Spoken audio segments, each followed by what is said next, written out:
নমস্কার বন্ধুরা, আমাদের channel Bong family kitchen and lifestyle থেকে আপনাদের সকলকে স্বাগত জানিয়ে আজকে আরেকটি রেসিপি নিয়ে এসেছি, যেটি আপনারা খুব সহজেই বাড়িতে বানিয়ে নিতে পারবেন। তাহলে চলুন বানিয়ে ফেলি তাড়াতাড়ি পুঁটি মাছের ঝোল। তো আমরা প্রথমে এখানে পুঁটি মাছটাকে ভালো করে কেটে বেছে ধুয়ে দেখুন লবণ হলুদ মাখিয়ে রেখে দিয়েছি। দেন এখানে কড়াইতে আমরা পরিমাণ মতো একটু তেল দিয়ে নেব, দিয়ে মাছগুলিকে একে একে ভেজে নেব।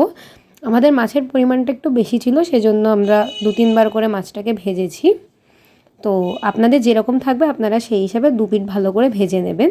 তো পুরো মাছ ভাজাটা আমি আর দেখাইনি, নাহলে ভিডিওটা অনেকটাই বড় হয়ে যেত।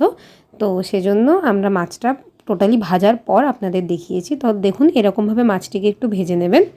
তো মাছটা ভাজা হয়ে গেলে এবার আমরা সেই সেম কড়াইতেই একটু তেল দিয়ে কয়েকটি বড়ি এখানে ভেজে নেব। বড়ির রেসিপি অলরেডি আমার চ্যানেলে আপলোড আছে, আপনারা চাইলে দেখে নিতে পারেন। তো দেখুন বড়িটা লাল লাল করে ভাজা হয়ে গেছে। দেন এটিকে আবার আমরা তুলে নেব। তো দেখুন আমাদের বড়িটা ভাজা হয়ে গেছে, পুরো লাল লাল কালার হয়েছে। এরকমই আপনারাও ভেজে নেবেন। দেন আবার কড়াইতে একটু তেল দিয়ে নেব, দিয়ে এবার ফোড়নটা দেব। ফোড়নের জন্য আমরা এখানে কালো জিরে ব্যবহার করছি। তো আমরা 1 চামচ মতো ফোড়ন দিয়ে নিয়েছি, যেটা কালো জিরে বললাম। দেন তারপরে আমরা বড় বড় সাইজের 2টো পেঁয়াজ এখানে দিয়ে দিয়েছি। আপনারা পেঁয়াজের অ্যামাউন্টটা মাছের হিসাবে রাখবেন, কারণ আমাদের যেরকম মাছের অ্যামাউন্টটা ছিল তাতে 2টো পেঁয়াজ মোটামুটি খাটে। তো দেখুন তারপরে একটুখানি হলুদ দিয়ে নিয়েছি, হলুদটা পরে আরেকটু অ্যাড করব আমরা কালার বুঝে। দেন এখানে কয়েকটি কাঁচা লঙ্কা মাঝখান দিয়ে চিড়ে আমরা দিয়ে দিয়েছি। আপনারা ঝালটা নিজেদের হিসাব মতো রাখবেন, যেরকম আপনারা ঝাল খেতে ভালোবাসেন সেরকম ঝালটা রাখবেন। তারপর এখানে জল অ্যাড করে দেবো, যতটুকু ঝোলের প্রয়োজন ঠিক ততটুকুই জলটা অ্যাড করবেন। তো দেখুন এখানে আমাদের মোটামুটি প্রায় সব কিছুই দেওয়া হয়ে গেছে। এখানে একটু লবণ দিয়ে নিয়েছি স্বাদ মতো, আপনারা লবণটা আপনাদের স্বাদ মতোই দেবেন।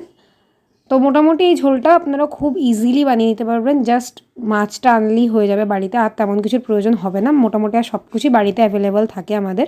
দেন দেখুন ঝোলটা একটু ফুটে উঠলে আমরা এখানে মাছটা দিয়ে দিয়েছি। মাছটা দেওয়ার পর এবার আমরা বড়িগুলোও দিয়ে নিলাম, যে বড়িগুলো আমরা ভেজে রেখেছিলাম ফার্স্টেই। তো এই মাছটি দিয়ে আরেকটি রেসিপিও বানানো যায়, যেটা পুঁটি মাছের টক, বাট ওই রেসিপিটা আজকে দিচ্ছি না, পরে অবশ্যই দেবো একদিন, আপনারা দেখবেন। তো ফার্স্টে ঝোলটা বানিয়ে দেখুন কীরকম লাগে, আমাকে অবশ্যই কমেন্টসে জানাবেন। তো এবার একদম আমরা লাস্ট পর্যায়ে চলে গেছি। এবার লাস্টে যখন ঝোলটা পুরো ফুটে গেছে তখন একটু ধনেপাতা দিয়ে দিয়েছি। এটা পার্সোনালি ব্যাপার, আপনারা অপশনাল দিতেও পারেন, নাও দিতে পারেন। আমাদের যেহেতু ধনেপাতার টেস্টটা একটু ভালো লাগে, তো সেজন্য ধনেপাতাটা অ্যাড করেছি এখানে। তো এবার দেখুন আমরা একটু কাঁচা তেল দিয়ে দিচ্ছি ওপর থেকে, কাঁচা সর্ষের তেল যেটাকে বলে। এটা সেন্টটা খুবই সুন্দর লাগে ঝোলে লাস্টে দেওয়ার পর, তো আপনারা অবশ্যই দিতে পারেন। তো দেখুন ঝোলটা মোটামুটি প্রায় রেডি একদম খাওয়ার জন্য। তো ব্যাকগ্রাউন্ডে একটু একটু হয়তো আপনাদের ভয়েস আসতে পারে, সেটা একটু ইগনোর করবেন প্লিজ।